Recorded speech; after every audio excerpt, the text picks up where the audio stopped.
Good afternoon, members of the United Nations Congress on Crime Prevention and Criminal Justice. My name is Joe Morrissey, and I'm a sitting senator in Richmond, Virginia.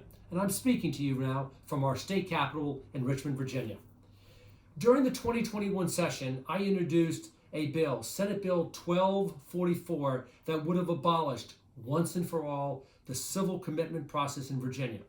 And as I'm sure most of you know, the civil commitment process is the following. An individual is convicted of a crime, is sentenced by a judge, does his full sentence, and right before the person is released, they hold a hearing and say, are you likely to recommit that similar offense? And if so, should you be incarcerated? That's right. They look into the future and determine whether you are likely to commit the crime for which you were convicted of and civilly commit you. It is a horrific situation in Virginia and other states, and I'm seeking to abolish it in the Commonwealth of Virginia. In Virginia, individuals who have been convicted of sexually violent crimes, and that includes violent crimes, anything from sexting to rape, are labeled in Virginia sexually violent predators. And they are reviewed by the Virginia Department of Corrections just as they're about to be released back into society. And what they have is a hearing in circuit court, and the standard is a very mild one. It's probable cause. Is this person likely or probably likely to reoffend? And if so, should they be civilly committed? And if they are, they send them to a center called the Virginia Center for Behavioral Rehabilitation, VCBR. The Virginia Center for Behavioral Rehabilitation. The entire process reminds me of that Tom Cruise movie Minority Report, where they would look into the offender's mind and say, you know what? Based on the crime that you committed before, we think you're likely to commit it again, and we're going to lock you up in prison before you commit that crime. And that's what happens. In Virginia, if the person is civilly committed to VCBR, they can be held for an indefinite period. So they serve out their maximum sentence of 25 years, and then they could serve up to another 10 or 15 years. And that includes individuals who, when they were incarcerated for 25 years, had a infraction-free period during the entire 25 years. They did not commit a single violation while they were in prison.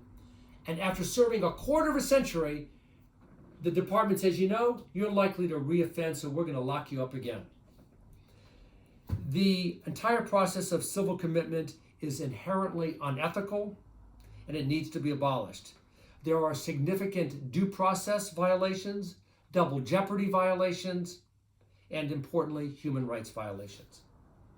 In addition to these due process issues, civil commitment is costly and I believe is on track to be the next mass incarceration moneymaker in America. In 2018, just 2 years ago, the Virginia General Assembly allocated $110 million to build an addition to this Virginia Center for Behavioral Rehabilitation. With the 258-bed addition, there are now 708 beds available to incarcerate people who might commit a crime in the future. VCBR is expected to reach its capacity within the next 2 years.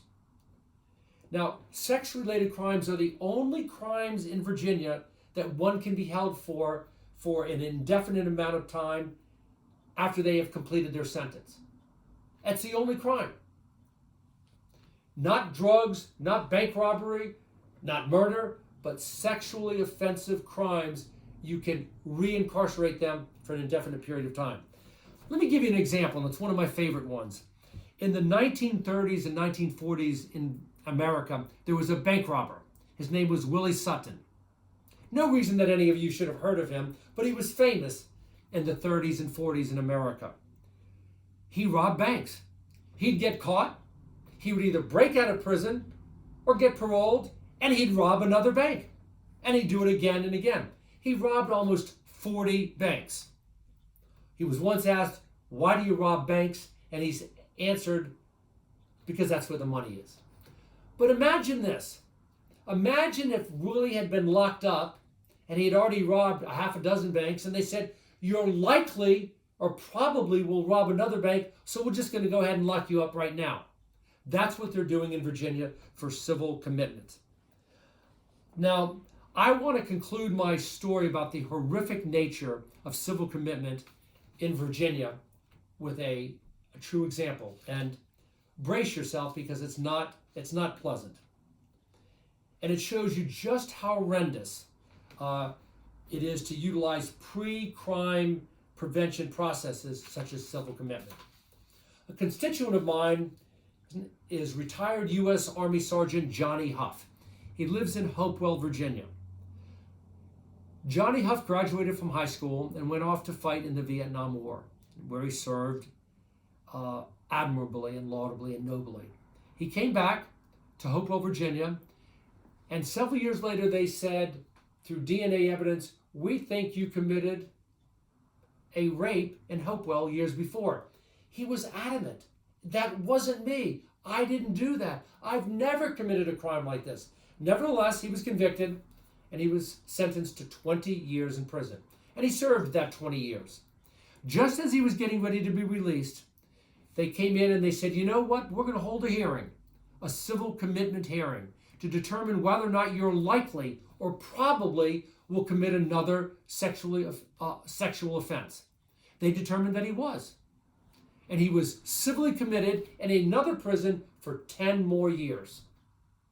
Not for something that he did, but for something that he might do. So after serving 30 years in prison, he was released in 2020.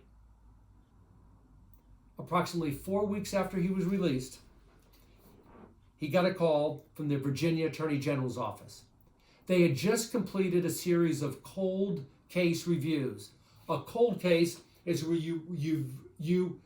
law enforcement reviews a case that had happened years or decades before. And they concluded that Sergeant Huff had not committed that rape. They had forensic evidence, including DNA evidence, that totally exonerated him.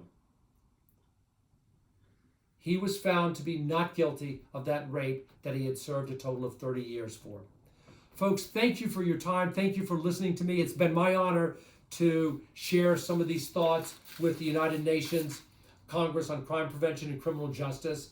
And whatever you can do to raise this issue in the public's mind, please do so.